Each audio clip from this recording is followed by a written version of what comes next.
आप सभी प्रिय लोगों को प्रभु यीशु मसीह के मधुर और मीठे नाम में नमस्कार। हम लोग परमेश्वर के वचन से आज फिर मनन करेंगे और अगले एक आध दो हफ्ते तक हम लोग मरकुस के दूसरे अध्याय के ही ऊपर में ध्यान करेंगे। मरकुस का दूसरा अध्याय उसका 1 पद से लेकर के और 12 पद के बीच में हम लोग कुछ चीज़ों को देखेंगे। मरकुस दूसरा अध्याय 1 पद से 12 पद। हम आपके लिए पढ़ दे रहे हैं, फिर बाकी के जो वर्सेस हैं आप पढ़ेंगे। कई दिन के बाद वह फिर कफरनहूम में आया और सुना गया कि वह घर में है। फिर इतने लोग इकट्ठे हुए कि द्वार के पास भी जगह नहीं मिली और वह उन्हें वचन सुना रहा था। और लोग एक झोले के मारे हुए को 4 मनुष्यों से उठवाकर उसके पास लाए, परंतु जब भीड़ के कारण उसके निकट न पहुंच सके तो उन्होंने उस छत को जिसके नीचे वह था खोल दिया, और जब वह उसे उधेड़ चुके तो उस खाट को जिस पर झूले का मारा हुआ पड़ा था लटका दिया। यीशु ने उनका विश्वास देखकर उस झूले के मारे हुए से कहा, हे पुत्र, तेरे पाप क्षमा हुए। तब कई एक शास्त्री जो वहाँ बैठे थे अपने मन में विचार करके कहने लगे कि यह मनुष्य क्यों ऐसा कहता है, यह तो परमेश्वर की निंदा करता है। परमेश्वर को छोड़ और कौन पाप क्षमा कर सकता है।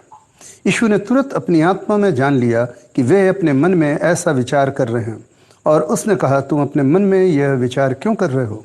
सहज क्या है, क्या झूले के मारे से यह कहना कि तेरे पाप क्षमा हुए, या यह कहना कि उठ अपनी खाट उठाकर चल फिर? परंतु जिससे तुम जान लो कि मनुष्य के पुत्र को पृथ्वी पर पाप क्षमा करने का भी अधिकार है। उसने उस झूले के मारे हुए से कहा, मैं तुझसे कहता हूँ, उठ अपनी खाट उठाकर अपने घर चला जा। और वह उठा और तुरंत खाट उठाकर सबके सामने से निकलकर चला गया। इस पर सब चकित हुए और परमेश्वर की बड़ाई करके कहने लगे कि हमने ऐसा कभी नहीं देखा। परमेश्वर अपने इस वचन के पढ़े जाने के ऊपर में आशीष दे। तो वहाँ बड़ी भीड़ हो गई जिस घर में वो था वहाँ पर, और उसके बाद में लोग एक झोले के मारे को उसके पास में लाते हैं और यीशु मसीह उस झोले के मारे हुए को चंगा करता है। कहानी सबको मालूम है और लोग आश्चर्यचकित होते हैं। लेकिन आज इस कहानी को मेरे नजरिए से देखिएगा। आज शुरू के 1 आध 2 पद, तीसरा पद तक, मैक्सिमम 1 आध 2 पद तक हम लोग देखने की कोशिश करेंगे, और अगले सप्ताह में हम लोग इस चीज को, इस अध्ययन माला को खत्म करेंगे। पद 1 क्या बोलता है? कई दिन के बाद वह फिर कफरनहूम में आया और सुना गया कि वह घर में है। ना हिंदी में तो लिखता है कि और सुना गया कि। जब वो आया तो यह सुना गया कि वो उस घर में है। अगर आप ग्रीक पढ़ें या अंग्रेजी में पढ़ेंगे, as he arrived it was noised. Angrezi में अगर पढ़ेंगे तो इट वॉज नॉइज्ड।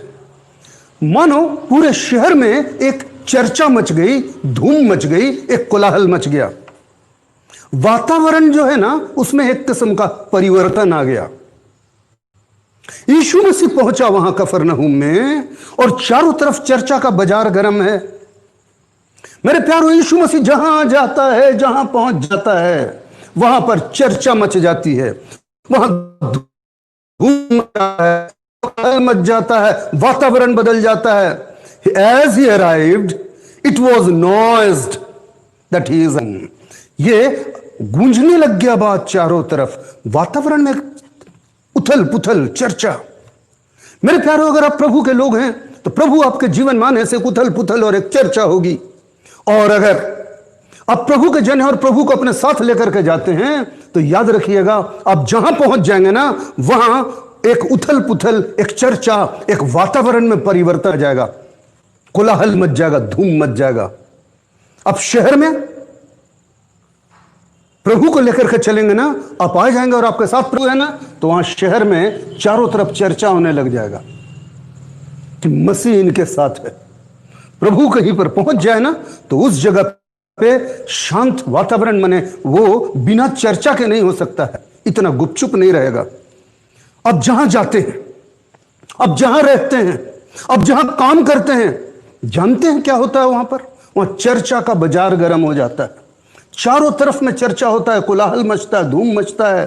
यीशु मसीह वहां आया, चारों तरफ ये बात गूंज गई। मेरे प्यारो, जानते हैं अगर आप मसीह को लेकर के चलने वाले लोग हैं ना, तो आपकी उपस्थिति महसूस होगी, आपका प्रेजेंस फील करेगा लोग, क्योंकि आप प्रभु के जन हैं और प्रभु आपके साथ है। और आप चलेंगे ना तो आपके साथ में क्या होगा मालूम है? लोग आपकी उपस्थिति को महसूस करेंगे, लोग इस बात की चर्चा करेंगे। चारों तरफ में क्या बोलते हैं, जैसे पानी में जैसे पत्थर फेंकेंगे ना तो वहां पर पूरा क्या हो जाता है, तरंग उठ जाता है ना, रिपल्स उठ जाता है। आप पहुंच जाएंगे ना वहां पर, समझ में आ रही है मेरी बात? आप पहुंच जाएंगे तो वहां पर क्या होगा मालूम? चारों तरफ चर्चा होने लगेगा। आप लोगों ने कभी इस बात को सोचा है? आप कमेटी में हैं, चर्च कमेटी में, मोहल्ले की कमेटी में, कहीं की कमेटी में, हम आपको बता रहे हैं अगर आप उस कमेटी में हैं तो जो लोग आपके संपर्क में आ जाएंगे उन लोगों के अंदर में एक चर्चा हो जाएगी, उन लोग आशीष हो जाएंगे लेकर चलने वाले। आप ट्रेन में ट्रैवल कर रहे हैं, ट्रेन में ट्रैवल कर रहे हैं ना, प्रभु आपके साथ है ना, अगल बगल चारों तरफ में ना इस बात का एहसास मच जाएगा कि हाँ प्रभु यहां पर उपस्थित है। आप स्कूल में पढ़ते हैं, आप कॉलेज में पढ़ते हैं, आपके उस स्कूल और कॉलेज में आपके नाम पर क्या रहे? याद करो, जब तुम प्रभु को ग्रहण किया, उसके बाद जब तुम अपना मेडिकल कॉलेज में एडमिशन लिया तो वहां पर तुम सबसे फर्क थे कि नहीं थे? याद करो वो दिन, सारे लोग तुम्हारे तरफ अंगुली दिखा के क्या बोलते थे? तुम लोग 2-4 लड़के लोग थे, हाँ, सेंट बोलता था, कुछ लोग तुमको पोप बोलता था। याद है वो दिन? ज्यादा दिन पुराना बात नहीं है, 15, 17, 18 साल पुराना बात है, 15 साल पुराना बात है, 10, 12 साल पुराना बात है, जब तुम लोग मेडिकल कॉलेज में था। सोच करके देखो, वो जगह में ना एक चर्चा मच जाएगा तुम्हारे बारे में। कहा जाए लोगों के बीच में एक चर्चा हो जाएगी कि नहीं प्रभु यहां उपस्थित है इस व्यक्ति की वजह से, क्योंकि हम लोग क्या है, प्रभु हमारे साथ है। अगर तो हम आपको बताएं, जो आपके मसीह की आशीष का, ब्लेसिंग ऑफ क्राइस्ट, जानते हैं आपका बॉस है ना, अगर आप काम करते हैं तो आपके बॉस के अंदर में आपके कस्टमर हैं अगर ना तो कस्टमर, वेंडर है आपका तो वेंडर, आपका क्लाइंट है, आपका सप्लायर है, आपका कोवर्कर है, सब में एक डिफरेंस फॉर गुड हो जाएगा, एक परिवर्तन अच्छी चीज के लिए। हम ये कोई खोखला बात नहीं कर रहे हैं, ये मसीही जीवन, वो मसीही जीवन के बारे में हम बात कर रहे हैं जो प्रभु को साथ में लेकर के चलने वाले लोग होते हैं। जानते हैं एक बात हम आपको बता रहे हैं, वहां पर का वातावरण कफरनहूम का कहीं कुछ और था, वहां के लोगों का नजरिया कुछ और था, हैं? हम बता रहे नजरिया और क्यों था? झूले का मारा पड़ा हुआ है, भोग रहा है, कोई प्रॉब्लम नहीं। प्रभु आया, आशा का संचार हो गया लोगों के अंदर में कि अब प्रभु आ गया मतलब वो क्या हो जाएगा, ठीक हो जाएगा। हम आपको क्या बोल रहे हैं मालूम? जहां प्रभु उपस्थित होता है ना, वहां का ना एटीट्यूड बदल जाता है। एटीट्यूड का मतलब नजरिया, लोगों का सोचने का तरीका, लोगों का एटीट्यूड बदल जाता है। सो हम आज पहला पद से आप बोलना चाहेंगे ना, याद रखिएगा प्रभु अगर आपके साथ है, प्रभु जहां पहुंच जाएगा। अगर आप प्रभु को लेकर चलने वाले लोग हैं, याद रखिएगा वहां धूम मचनी है, वहां चर्चा होना है। अगर आपके वजह से वहां पर चर्चा नहीं हो रही है तो प्रभु आपके साथ है नहीं है, आप चेक कर लीजिएगा। क्योंकि अगर प्रभु आपके साथ है ना तो वहां चर्चा तो जरूर होगी, पता तो साफ साफ चल जाएगा। और दूसरी बात क्या है, सो देखिएगा, फिर इतने लोग इकट्ठे हुए कि द्वार के पास भी जगह नहीं मिली, इसके ऊपर हम अभी बात नहीं कर रहे हैं, और वह उन्हें वचन सुना रहा था। दूसरी बात, लोग आए, भीड़ इकट्ठी हुई, जगह नहीं है और वो वचन सुना रहा है। यीशु मसीह परमेश्वर का भेजा हुआ जन था। वो अपना जीवन जो जिया, उसमें जहां कहीं भी वो गया, लोगों से मुलाकात हुई तो उसने वचन सुनाया। आप प्रभु के भेजे हुए लोग हैं, आप प्रभु के जन हैं और मसीह आपके साथ में है, सो हमेशा आपके साथ में एक बात होगी, लोगों से आप जब मिलेंगे ना, आप परमेश्वर के वचन से बात करेंगे, ये आपकी पहचान होगी। हम आपको सजेस्ट करेंगे always try to speak from word of God. परमेश्वर के वचन से हमेशा बात करना चाहिए। अगर परिस्थिति और वातावरण में एक परिवर्तन चाहिए ना, तो आपको परमेश्वर के वचन से बात करना पड़ेगा। नहीं कीजिएगा, गड़बड़ हो जाएगा। देखिए, बात समझिएगा, अपने मन से नहीं, अपनी शारीरिक लालसा से नहीं, अपनी बुद्धि से नहीं, बल्कि परमेश्वर के वचन से। देखिए, परमेश्वर के वचन को ना अपने जीवन में स्थान देना सीखना चाहिए। हम हमेशा बोलते हैं, यहां यीशु मसीह कौन चीज उनके साथ शेयर कर रहा है? परमेश्वर का वचन। और अगर आपके साथ यीशु मसीह है, वो परमेश्वर का भेजा हुआ था, वो परमेश्वर का वचन सुना रहा है। आप परमेश्वर के लोग हैं, परमेश्वर के भेजे हुए जन हैं। आपके वजह से कोलाहल मचनी चाहिए, नजर लोगों का बदलना चाहिए। दूसरी बात यह है कि आपके अंदर में गुण होना चाहिए। लोगों से आप मिलते हैं तो क्या बात करते हैं? आपके पास लोग आते हैं, लोग आपसे मिलते हैं। हम आपसे आज सवाल करेंगे, आप बात क्या करते हो? हमने देखा है लोग मिलते जुलते उठते बैठते हैं, बकवास की बात करते हैं, इधर उधर की थर्ड क्लास बात करते हैं, खाली इसके बारे, उसके बारे, फलना के बारे, ढिमका के बारे। अरे व्हाट इज इट? क्या है भाई? तुम प्रभु के लोग हो ना। अभी देखना तो फिलिप्पुस गया, हम लोग फिलिप्पुस खोजा वाला भी देख रहे थे इतने दिनों तक। याद करना, फिलिप्पुस जब खोजा से मिला तो फिलिप्पुस कौन चीज किया वहां उसके पास? परमेश्वर के वचन से खोल करके उसको क्या किया? पवित्र शास्त्र समझाया। हाँ या ना? हाँ या ना? ये परमेश्वर के लोगों की निशानी है, परमेश्वर के भेजे लोगों की निशानी है। वो लोग जब भी चर्चा करेगा ना, तो कौन चीज का करेगा मालूम? परमेश्वर के वचन से चर्चा करेगा, उसके बाहर से बात नहीं करेगा। ये परमेश्वर के लोगों की निशानी होती है। हम आपको बोले ये कि जहां भीड़ इकट्ठी हुई थी, तो वहां पर यीशु मसीह परमेश्वर का वचन सुना रहा था लोगों को, जो इकट्ठे थे उनको। और हमने कहा था कि हमेशा हम लोग लोगों से जब मिलते हैं, लोग हमारे पास आते हैं, हम उनसे मिलते हैं, तो हम लोगों को एक चीज करना चाहिए। हमेशा हम लोगों को परमेश्वर के वचन से लेकर के उनसे बातें करनी चाहिए। ये जरूरी चीज है। हम लोग अक्सर इस बात को हल्काई से ले लेते हैं।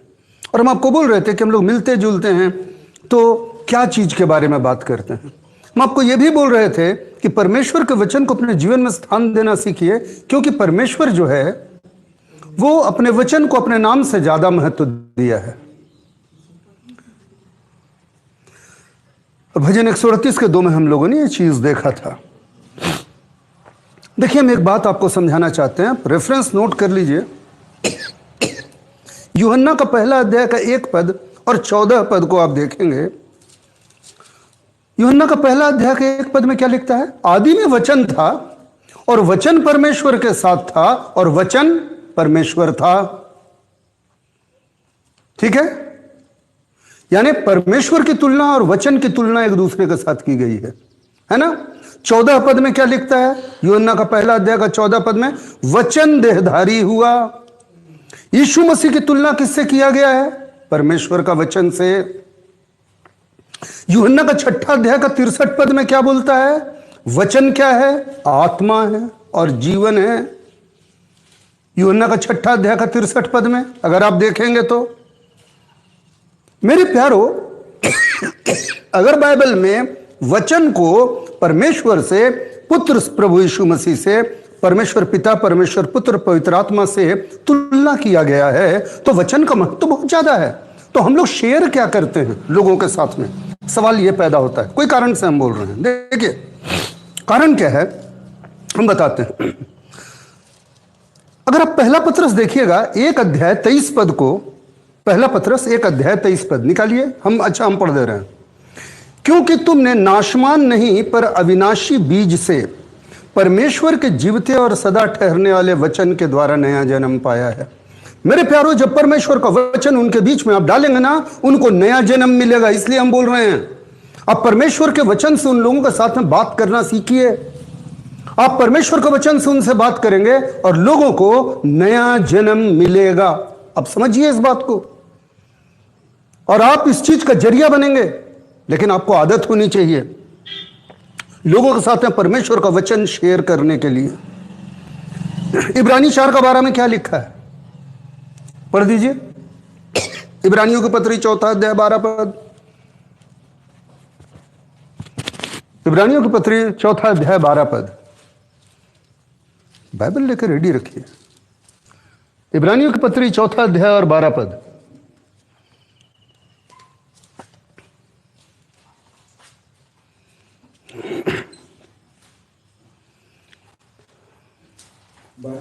हाँ 12 पद, 4 अध्याय। हाँ, परमेश्वर का वचन जीवित, प्रबल और हर एक दुधारी तलवार से भी बहुत चोखा है। परमेश्वर का वचन के बारे में यहां पर बता रहा है आगे। और प्राण और आत्मा को और गांठ और गुदे गुदे को अलग करके आर पार छेदता है और मन की भावनाओं और विचारों को जांचता है। गौर से सुनिए, परमेश्वर का वचन मन को आर पार छेद करके मन के विचारों को, हर एक भावना को जांचता है। मेरी बात गौर से सुनिएगा, ध्यान इधर उधर ना कीजिए। जानते हैं आप एक बात, अगर आप लोगों से परमेश्वर का वचन से बात करेंगे ना, तो उनका हृदय क्या हो जाएगा मालूम? छिद जाएगा। गांठ गांठ और गूदा गूदा उनका छिद जाएगा। उनका उनका उनका मन जांचा जाएगा। और इसीलिए कुरिन्थियों की पत्री में क्या बोलता है? अगर परमेश्वर की आत्मा में हो करके हम लोग आराधना करते हैं तो क्या होता है? अगर कोई भी बाहर का आदमी वहां पर आता है तो क्या होता है? उसके मन की बात क्या हो जाती है? प्रकट हो जाती है। और वो मुंह के बल गिर करके क्या करेगा? वहां परमेश्वर के सामने में मन फिराव करेगा।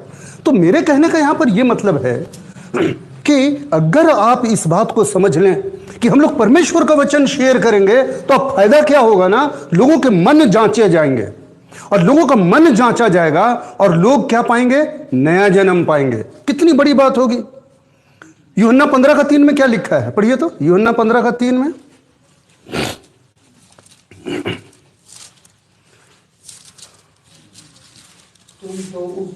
तुम तो उस वचन के द्वारा जो मैंने तुमसे कहा है शुद्ध हो। परमेश्वर का वचन ना शुद्ध करता है। जानते हैं, जब आप परमेश्वर का वचन लोगों से शेयर करेंगे ना, परमेश्वर का वचन उनके अंदर में क्या लाएगा? शुद्धता लाएगा। उनको शुद्ध करने लग जाएगा। आपको कुछ करने का जरूरत नहीं पड़ेगा। लेकिन हम लोग आज सीखे नहीं है बात।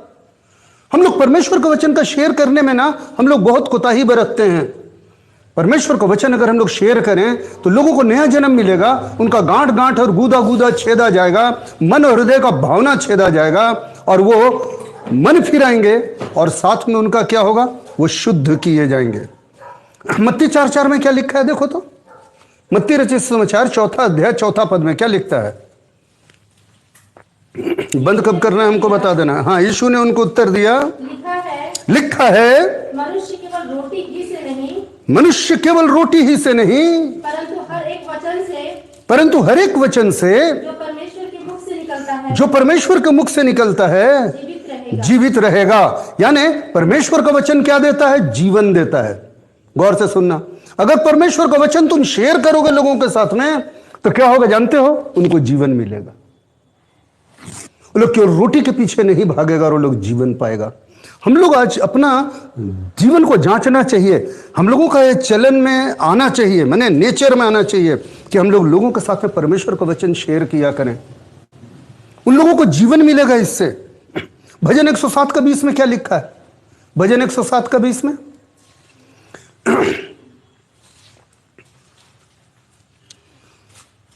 भजन 107:20 वह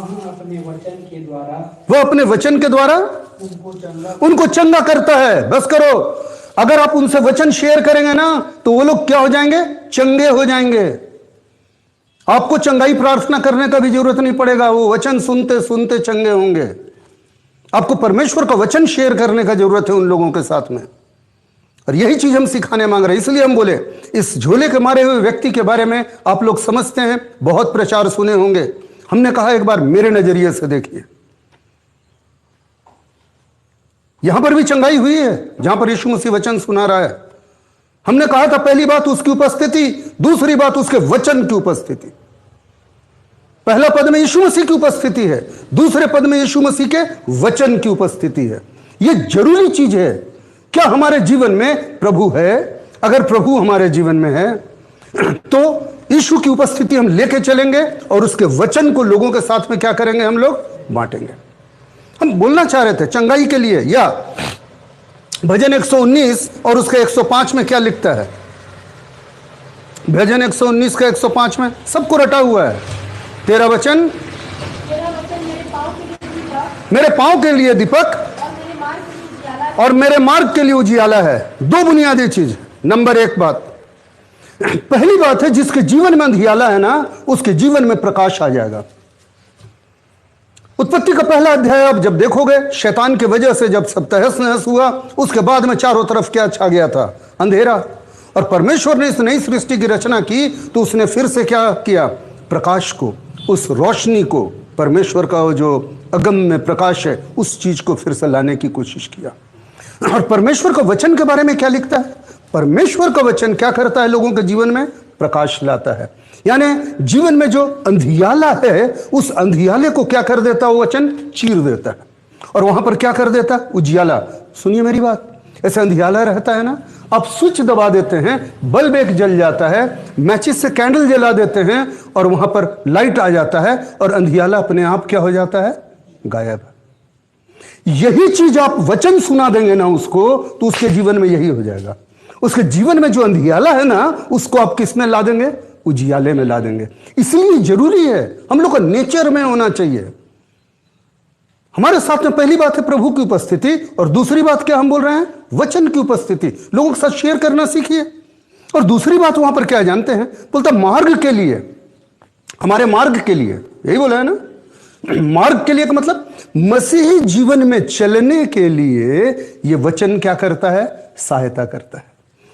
उन लोगों के लिए आप रास्ता जो है ना, अंधियाला वाला अब नहीं रहेगा, उजियाले वाला रहेगा। उन लोग ठोकर नहीं खाएंगे।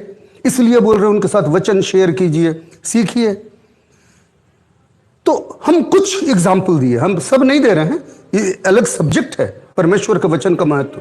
हम बोलना यहां पर दूसरा पद में क्या चाहे थे?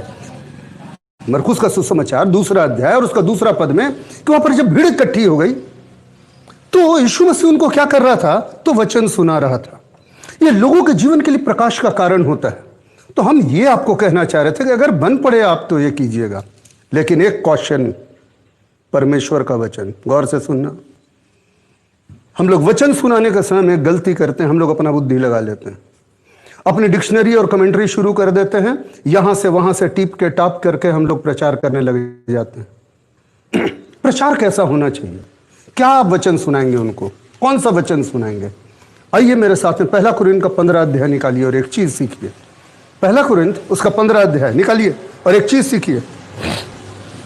तीसरा पद को पढ़िए। पहला कुरिन्थ 15 अध्याय और उसका तीसरा पद पढ़िए। कौन सा वचन सुनाना? पढ़ो। इसी कारण पौलुस बोलता है, इसी कारण मैंने सबसे पहले तुम्हें वही बात पहुंचा दी जो मुझे पहुंची थी। है ना? क्या? कि पवित्र शास्त्र के अनुसार हमारे पापों की मर गया। ठीक है। उसके बाद में उसका गाड़ा जाना और उसका जिलाया जाना अगला पद में है, चौथा पद, पांचवा पद में। सुनो गौर से, परमेश्वर का वचन का मतलब क्या होता है मालूम? ये बात आपको किसके पास से पहुंचना चाहिए? परमेश्वर के पास से। तब आप उसको बांटो। अगर आप पहला कुरिन्थ में ही 11 अध्याय का 23 पद, पौलुस कौन सी का शिक्षा दे रहा है? प्रभु भोज का शिक्षा दे रहा है। पहला कुरिन्थ 11 अध्याय 23 पद पढ़ो। प्रभु भोज का शिक्षा पौलुस दे रहा है। यह बात मुझे प्रभु से पहुंची। फिर पौलुस बोलता है, यह बात मुझे प्रभु से पहुंची। पहला कुरिन्थ 11 अध्याय 23 पद, यह बात मुझे प्रभु से पहुंची और मैंने तुम्हें भी पहुंचा दी कि प्रभु यीशु ने जिस रात में पकड़वाया गया, हाँ, रोटी ली, है ना? हम कहना क्या चाह रहे हैं? वचन सुनाने में पौलुस ने सिस्टम क्या बनाया था? गौर से सुनना। जो उसको परमेश्वर की तरफ से मिलता था, प्रभु की तरफ से मिलता था, वो लोगों को शेयर करता था। अब हम क्या बोल रहे हैं? यीशु मसीह क्या बोलता है? मैं कोई बात अपने मन से नहीं करता, मैं कोई बात अपने मन से नहीं कहता, बल्कि जो अपने पिता से सुनता हूं वो बात कहता हूं, और जो अपने पिता को करते देखता हूं वैसा करता हूं। बोलता है यीशु मसीह। कहने का मेरा मतलब है, अगर हम लोग वचन सुनाने की बात हम कर रहे हैं तो हमेशा परमेश्वर के वचन से आना चाहिए, परमेश्वर के अनुसार होना चाहिए, मेरे मर्जी के मुताबिक नहीं होना चाहिए। मेरे मर्जी के मुताबिक होगा उसमें वो आशीष नहीं आएगी जो आशीष आनी चाहिए। तो ये कॉशन है। तो अभी तक में हम लोग 2 बात देखने की कोशिश की है, ठीक है। मरकुस का 2 अध्याय में पहला पद और दूसरा पद से हम बाकी चीज को छोड़ करके निकल गए। पहली बात हम बोलने की कोशिश की है कि जहां यीशु पहुंचा वहां पर चर्चा मच गई थी। और हम कहे आज भी अगर यीशु को आप लेकर के कहीं चले जाएंगे ना, वहां धूम मच जाएगा और चर्चा मच जाएगा। आप क्या यीशु को लेकर के अपने साथ चलते हैं? लोगों का सोचने का तरीका बदल जाएगा। खैर, और दूसरी बात हम आपके सामने में रखे अभी तक में दूसरे पद से कि जहां यीशु रहेगा ना वहां परमेश्वर के वचन से बात होती है। आपके नेचर में होना चाहिए, मसीह को लेकर के चले हैं। हम फिलिप्पुस का भी कहानी बताए, खोजा से मिला, परमेश्वर का वचन उनको खोल के बताया। एक तीसरी चीज के बारे में कम से कम आज बात करते हैं। कितने बजे बंद करना है? अभी 5:10 हुआ है, बीच में कट गया था।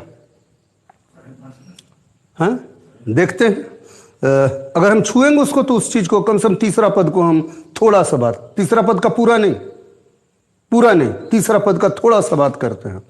और लोग एक झोले के मारे हुए को 4 मनुष्यों से उठवा करके उसके पास लाया, bringing one sick of palsy. पुरानी बाइबल में झोले का मारा हुआ लिखा है, तुम्हारी नई बाइबल्स में लकवे का मारा हुआ लिखा होगा। नया बाइबल में तुम्हारा लकवा का मारा है, और हमारी बाइबल में, पुरानी बाइबल में क्या लिखा हुआ है? झोले का मारा हुआ। अंग्रेजी में पल्सी लिखा है, PALSY। ग्रीक में जो शब्द है वो पैरेलियो है। पॉल्सिड होता क्या है? पॉल्साइज जो होता है वो होता क्या है? लकवा का मारा हुआ, झोला का मारा हुआ जिसको यहां लिखता है, ये पल्सी होता क्या है? यहां पर जो शब्द है ये एक इमोबाइल स्टेट को बताता है। इमोबाइल स्टेट यानी एक ऐसी अवस्था जिसमें आप स्वयं से चल फिर इधर उधर आ जा नहीं सकते हो। गौर से सुनना, ये तीसरा पद के ऊपर में हम थोड़ा सा बात बोल रहा है। लोग एक झोले को मारे को लाए ना, bringing one sick of palsy. यहां जो शब्द है यीशु के समय में कई एक बीमारी को दिखाता था। यीशु के समय में जो शब्द यहां पर इस्तेमाल किया हुआ है, हिंदी बाइबल की बात नहीं कर रहे हैं, उस जमाने में जो शब्द वहां पर है वो शब्द कई एक बीमारी को दिखाता था। कोई भी ऐसी बीमारी या कंडीशन जिसमें एक व्यक्ति का अपने शरीर के किसी अंग को मूवमेंट के लिए कमांड नहीं कर सकता है। फिर गौर से बोल रहे हैं, यह एक ऐसी हालत मनुष्य की रहती है इसमें जब मनुष्य अपने शरीर के किसी खास अंग को, अपने शरीर के अंग को माने मूवमेंट के लिए ना कमांड नहीं कर सकते। जैसे हम अपना हाथ को बोल रहे हैं उठ जा, उठ गया, बैठ जा, बैठ गया, तो अपने अंगों को वो मूवमेंट के लिए कमांड नहीं कर सकता। इस आदमी का पैर का मूवमेंट नहीं था, तब लोग उसको उठा के लाए थे। अगर उसका हाथ का रहता, मेरी बात समझ में आ रहा है, हाथ का रहता तो चल के खुद आता। या तो पूरी बॉडी का मारा हुआ है, नहीं तो पांव है, पांव तो मारा हुआ है, नहीं तो उसको उठा कर लाने की जरूरत नहीं है। जानते हो इसमें होता क्या है? इसमें मसल्स पूरा का पूरा रहता है, मांसपेशी है। ये आदमी का कल्पना करो, ऐसा नहीं है आदमी का कि टांग गायब है, टिश्यू पूरा है, उतक पूरा है। समझना हम कुछ बोल रहे हैं। बोन भी है, हड्डी भी है, नर्व भी है, नस भी है, ब्लड वेसल भी है, खून का नाली भी है, सब कुछ प्रेजेंट है। लेकिन कमांड ऑफ ब्रेन, दिमाग से जो आदेश निकलता है, कमांड ऑफ हार्ट, उसको बॉडी का अंग रेस्पॉन्ड नहीं करता। मतलब शरीर का अंग दिमाग से जो आदेश आता है उसको वो प्रतिक्रिया नहीं देख पाता है। पौलुस कैसा बोला था, मुझे इस भाग्य देश से कौन छुड़ाएगा? मैं जो चाहता हूं वो नहीं कर सकता, और जो नहीं चाहता हूं वो हो जाता है। याद आता है ना? ये यहां पर जो शब्द है उसका मतलब यही है। इस आदमी का हालत में देखो, इसीलिए बोले जरा मेरे साथ में देखो, इस आदमी का मसल है, टिश्यू है, नर्व है, बोन है, ब्लड वेसल है, खून का नली है, मांसपेशी है, हड्डी है, सब कुछ है, नस है, सब है। लेकिन दिमाग जो बोल रहा है टंगरी को चलने, तो दिमाग से टंगरी का जो कनेक्टिविटी है वो गड़बड़ है, उसका कमांड नहीं मानता है। हम बताएं, this is a situation of flash rebels. मेरा शरीर जो है ना मेरे से दगा दे देता है, मेरा शरीर विद्रोह कर देता है। अभी समझ में आया? जिसको बोलते हैं ना आत्मा तो तैयार है लेकिन शरीर निर्बल है। इब्रानी 12:12 में पढ़ोगे, जहां बोलता है ना ढीले हाथ और निर्बल घुटने को ठीक करो। निर्बल घुटना है ना, उसके लिए भी यही वर्ड है, पैरेल्यू। ग्रीक पढ़ना, वहां पर बोला है अपने ढीले हाथ और निर्बल घुटने को सीधा करो। निर्बल घुटना वर्ड यूज हुआ, उसके लिए भी वही शब्द आया है जो यहां शब्द है, पैरेल्यू। निर्बल हाथ अनॉर्थू आया है उसके लिए, निर्बल हाथ के लिए, और ढीले हाथ के लिए अनॉर्थू आया है, और पैरेल्यू आया है घुटने के लिए। जिन लोगों में इब्रानियों की पत्री पढ़ाए थे उन लोगों को याद होगा, तुम लोग को याद होगा। इब्रानियों की पत्री हमें पूरा 12 का 12 के ऊपर में। खैर, अभी हम वो नहीं बात करेंगे। यानी फ्लैश रिबेल्स अगेंस्ट कमांड। हमारा जो शरीर है ना वो विद्रोह कर देता है। किसके विरुद्ध में? उस आज्ञा के विरुद्ध में जो मेरा दिमाग उसको दे रहा है, मेरी आत्मा उसको दे रही है। ये पॉलिसी जो होता है ना 3 किस्म का होता है। ज्यादातर जो ये परिस्थिति है यहां जो है शब्द, उसमें 3 किस्म की परिस्थितियां होती हैं। गौर से सुनना, हम बड़ा रिसर्च करके लाए हैं इस चीज को। पहले को हम लोग बोलते हैं फ्रोजन स्टेट। फ्रोजन स्टेट समझते हो? फ्रोजन स्टेट माने जैसे बर्फ का पाला मार देता है ना तो अकड़ जाता है, वो काम नहीं करता है। एकदम बर्फ से ऐसे जम के जकड़े जाता है ना, हाँ एकदम वो काम ही नहीं करेगा। फ्रोजन स्टेट माने I want to move but I am stuck to this place. आप उस जगह से हटना तो चाहते हो लेकिन उस जगह पे आप लटके हुए हो। कभी एक्सीडेंट हुआ होगा तो देखना, चाहते तो कि वहां से हट जाएं, गिर जाने के बाद चाहते तो हट जाएं, लेकिन पड़ करके पड़े हुए रह गए। हाँ, वो कमर काम नहीं कर रहा, पांव काम नहीं कर रहा, हाथ काम नहीं कर रहा, उठ ही नहीं रहा। होता है मैंने, हम मूव तो करना चाहते हैं लेकिन हम उस जगह से, हो सकता है लाइफ में ऐसा होगा। या गौर से सुनोगे, हमें लाइन लिखे हैं, I don't want to live like I am living but I am stuck to this condition. हम जो जीवन जी रहे हैं ना, ये जीवन हम जीना नहीं चाहते। हम इस जीवन को छोड़ के एक दूसरा जीवन जीना चाहते हैं। समझ में आया? लेकिन हम इस परिस्थिति से ना ऐसा जकड़े हुए हैं ना कि हम उस जगह से हट नहीं पाते। एग्जाम्पल के लिए, एक आदमी नौकरी कर रहा है, हम नाम नहीं बताएंगे अभी। कुछ लोग हैं पेट पालने के लिए उन लोगों को सुबह से रात तक काम करना पड़ता है, और मन उनका क्या है? मन उनका है कि हम लोग सब काम धंधा छोड़ करके प्रभु की सेवकाई में भिड़ जाएं। लेकिन उस लाइफ को लीड करने के लिए हम जाना तो चाह रहे हैं लेकिन जा नहीं पा रहे हैं। एक किस्म का हम क्या हो गए हैं वहां पर मालूम? फ्रीज हो गए हैं। जैसे कोई जैसे फ्रीजर में कहते मटर वटर डाल देते हो या कोई सामान डाल देते हो और कैसा वो जकड़ जाता है, वैसा किस्म का। ठीक है, तो I don't want to live like what I am living but I am stuck to this condition. या I want to move but I am stuck to this place. और एक बताएं, बहुत सारे लोग मन में तमन्ना होती है, I want a better life for my family. हम अपने परिवार के लिए क्या चाहते हैं? एक बेहतर जिंदगी।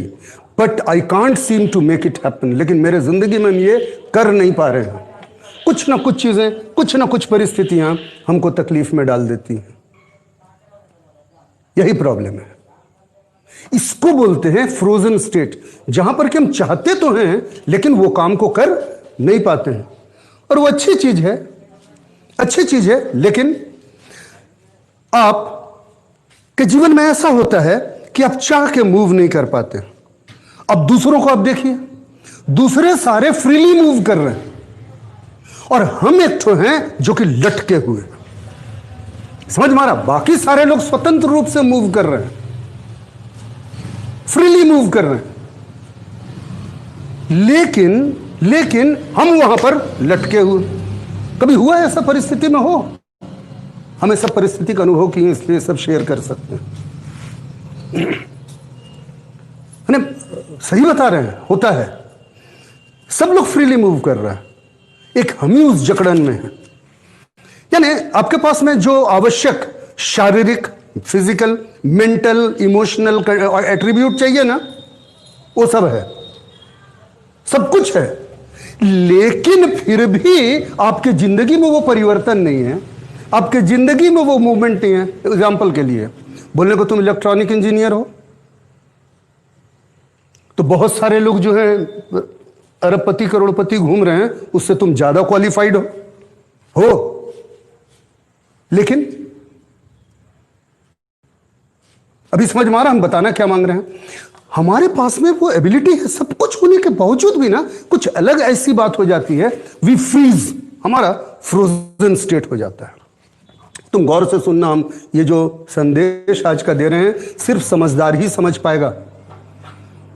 इसको ऑफ कर दो, अब ऑफ कर दो, लाइट आ गया है लेकिन इसको ऑफ कर दो। तो एक बात याद रखोगे, ये आदमी का पांव तो लकवा मारा हुआ है, बदन मूवमेंट नहीं हो सकता, लेकिन दिमाग तो पागल नहीं है, दिमाग तो सोच सकता है। समझ में आ रहा है? दिमाग तो सोच सकता है। तो होता क्या है, आप सोचते हैं, आप महसूस करते हैं, यू फील, यू थिंक, और उसके बाद क्या होता है जानते हो? लेकिन मजबूर जैसा कर नहीं पाते हैं और सोचते रहते हैं। तब क्या होता है? धीरे धीरे जानते हो क्या होता है? समय के साथ में स्ट्रेस बढ़ता है, तनाव। स्ट्रेस बढ़ा, तनाव बढ़ा और प्रेशर फील करेंगे, समझे, दबाव।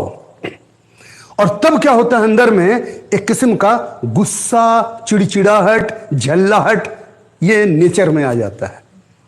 हुआ है ये चीज?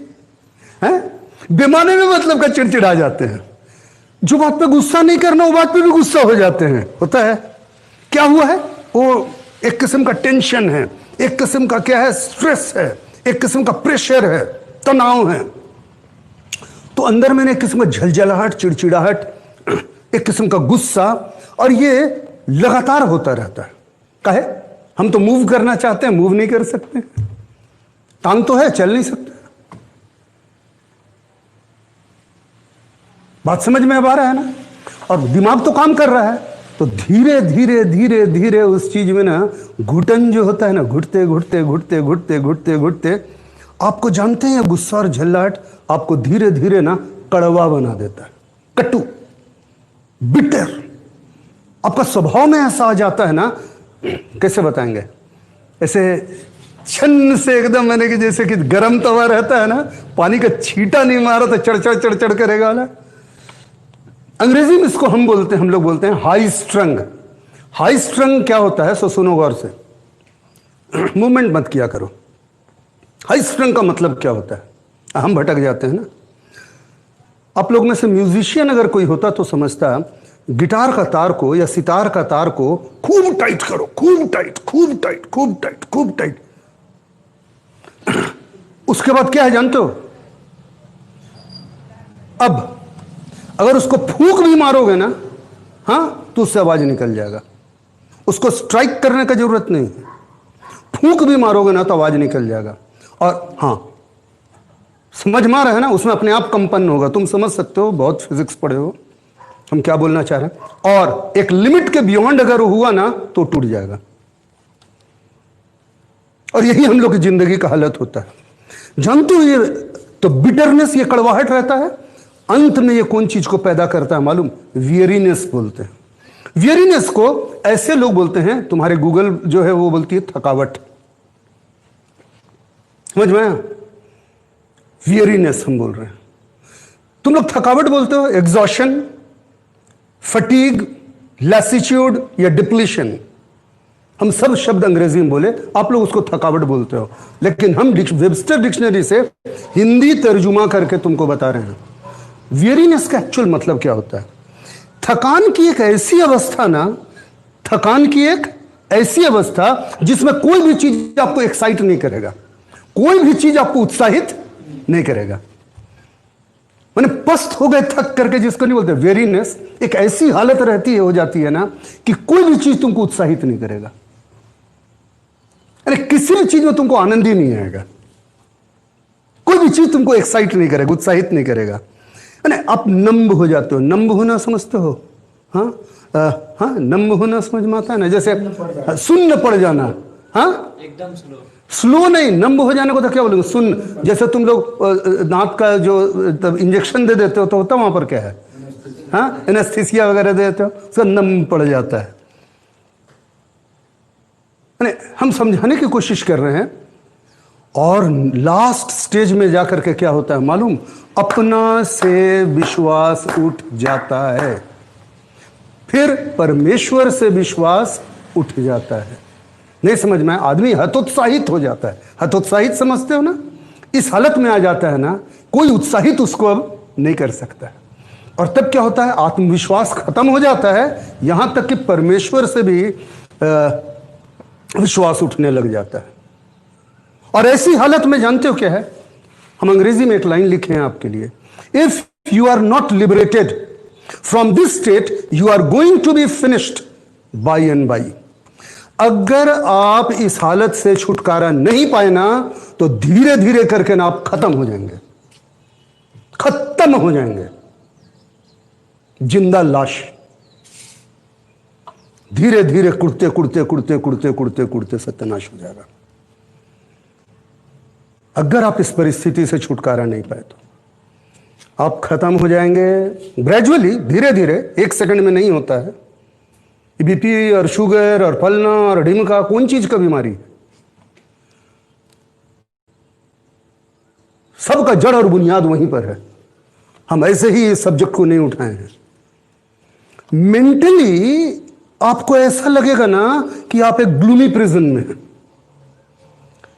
मानसिक रूप से आप अपने आप को कहां महसूस करेंगे मालूम? कैद खाने में।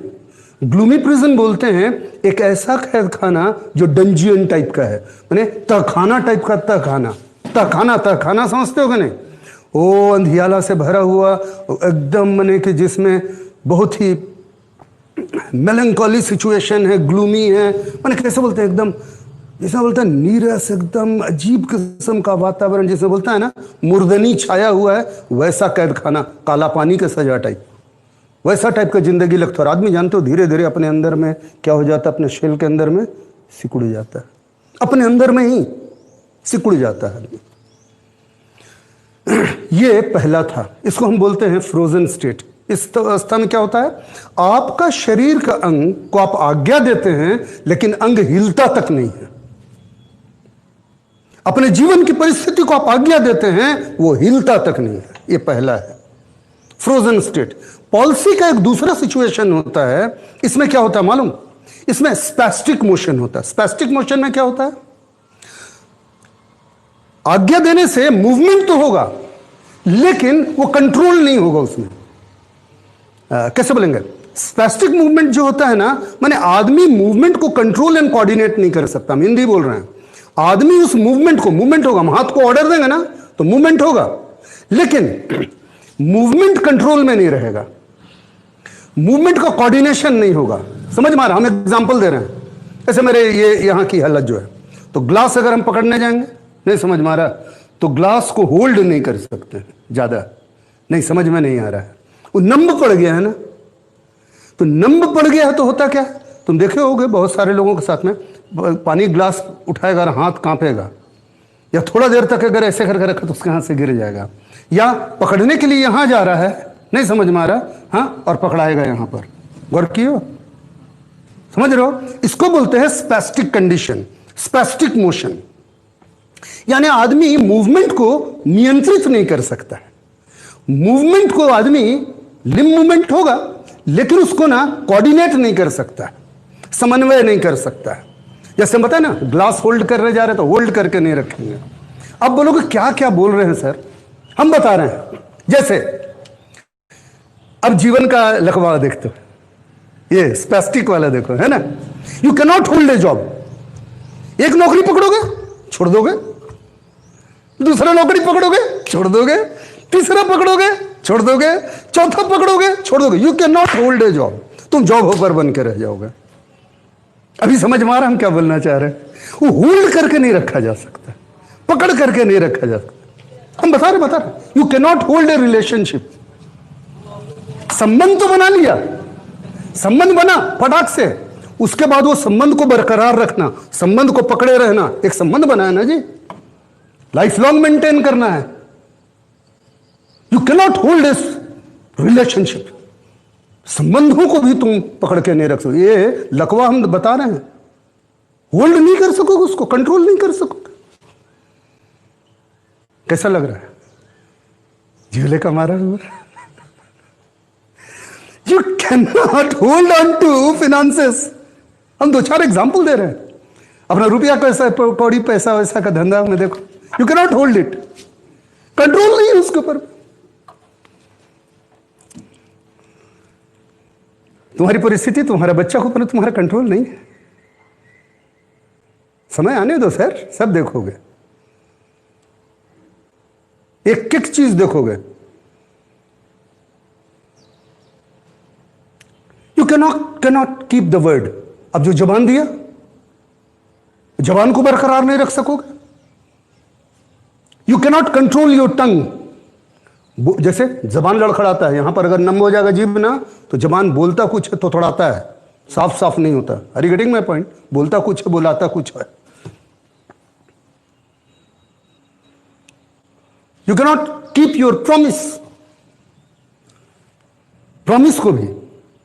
You cannot control your anger, अपना गुस्सा तक को आप नियंत्रित नहीं कर सकते। हम आपको समझा रहे हैं, ये दूसरा टाइप का है। पहला वाला में तो एकदम फ्रीज किया हुआ है, फ्रोजन स्टेट में। दूसरा वाला में मूवमेंट तो होता है, लेकिन कंट्रोल और कोऑर्डिनेशन नहीं रहता है। ये दूसरा है। एक तीसरा भी है टाइप पॉलिसी का, ये टेम्पररी होता है। गौर से सुनिएगा। It comes from sheer muscle exhaustion. Muscle exhaust कर जाता है, मांसपेशी जो है वो क्या हो जाता है, एग्जॉस्ट कर जाने का मतलब क्या बोलेंगे रे? निचुड़ जाना, खत्म हो जाना, एग्जॉस्ट कर जाना। हाँ, डेड नहीं बोलेंगे जी, एग्जॉस्ट कर। जैसे एग्जॉस्ट फैन है ना, अंदर का हवा को निकाल के बाहर फेंकता है, समझ में आया? हाँ, वैसे ही अंदर से पूरा का पूरा ना, उस मसल का ना जान जो है ना, एनर्जी जो है ना, निकल गया है। हम समझा रहे हैं। मैंने इसको वियर आउट सिचुएशन बोलते हैं, worn out situation, wear out situation. कभी लंबा डिस्टेंस दौड़े हो? हम 10 किलोमीटर का दौड़ते थे, 10 किलोमीटर हम दौड़ते थे, 5 किलोमीटर और 10 किलोमीटर। मैराथन तो नहीं, हाँ हम दौड़ते थे। I was a runner. हाँ, 5 किलोमीटर और 10 किलोमीटर। तो हम बताते हैं, जब फिनिश लाइन हम लोग पार करते थे ना, उसके बाद में ना धड़ाम से, क्या बोलते हो, पस्त होके गिरते थे, और गिरने के बाद में नहीं समझ में आया, उठने का हिम्मत नहीं होता था। समझ में आया ना? पूरा एक एक जो एनर्जी है ना, मसल का, मांसपेशी का, अंदर का पूरा एनर्जी निचुड़ जाता है, वो पस्त हो जाता है आदमी। हेवी एक्सरसाइज करना, हाँ, काम करने के बाद में कभी देखना एकदम अच्छा, कभी आजकल काम नहीं करते हो शारीरिक श्रम, एक आध दिन जरा ना खेत में जाकर के कुदाल लेकर के सुबह से शाम तक खोद लेना। अब तो डॉक्टरी कर रहे हो ना बेटा, एक आध दिन जाना और सुबह से शाम तक लकड़ी फाड़ करके देखना, है कुल्हाड़ा लेकर के। उसके बाद ये सब पूरा जो है ना, और ये सब पूरा कैसा मैंने एग्जॉस्ट करेगा कि रात में तुम जो सोओगे ना तो उठ नहीं पाओगे। इसमें क्या होता है कि सारा एनर्जी जो है ना ड्रेन आउट हो जाता है, सारा अंदर का जो ऊर्जा है ना, वो मानो बह करके क्या हो जाता है, निकल जाता है। और उस परिस्थिति के लिए, उस समय भर के लिए आपके अंदर में क्या हो जाता है, हालत खाली।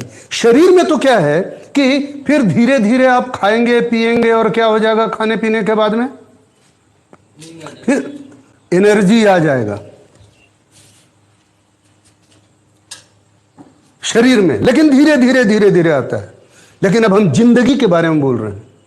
क्या होता है हम लोगों के लाइफ से गौर से सुनना।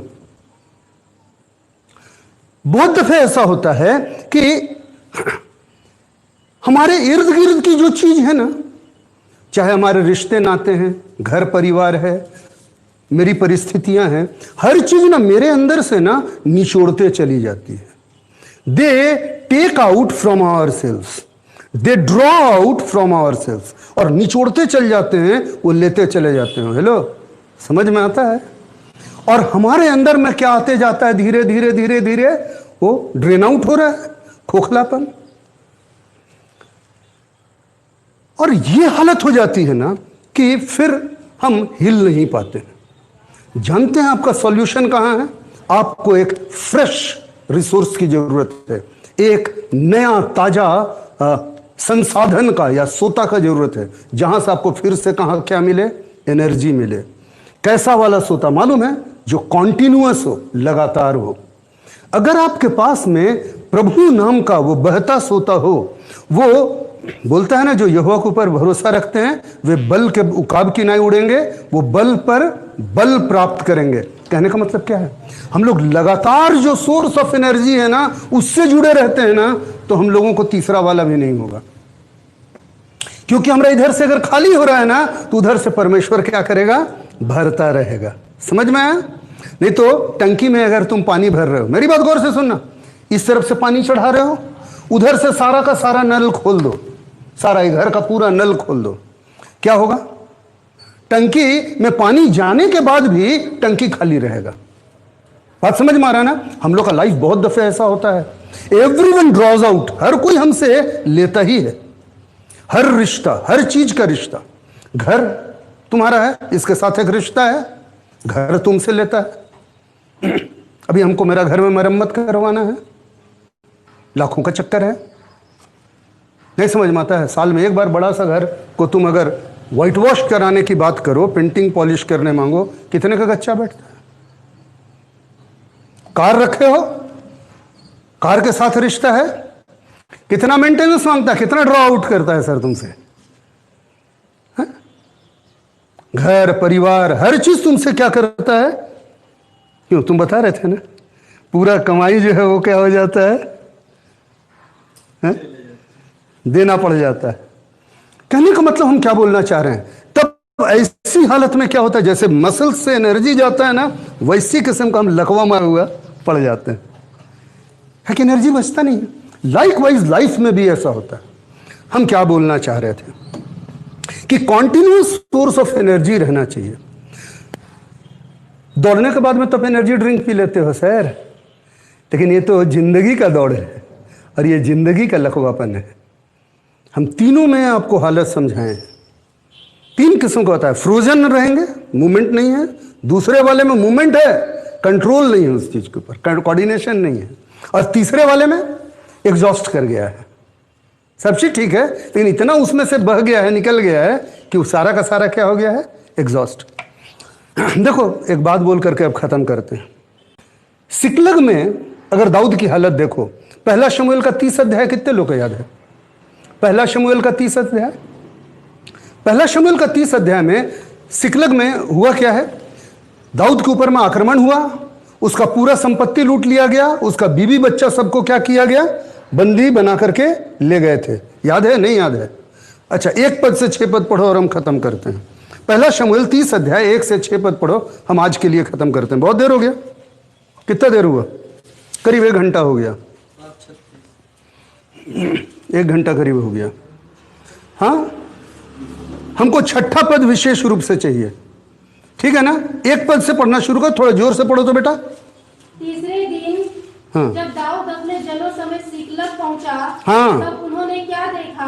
हाँ। कि अमालेकियों ने दक्षिण देश और सिकलग पर चढ़ाई की। हाँ। और सिकलग को मार के फूंक दिया। हाँ। और उसमें की स्त्री आदि छोटे बड़े जितने थे, हाँ।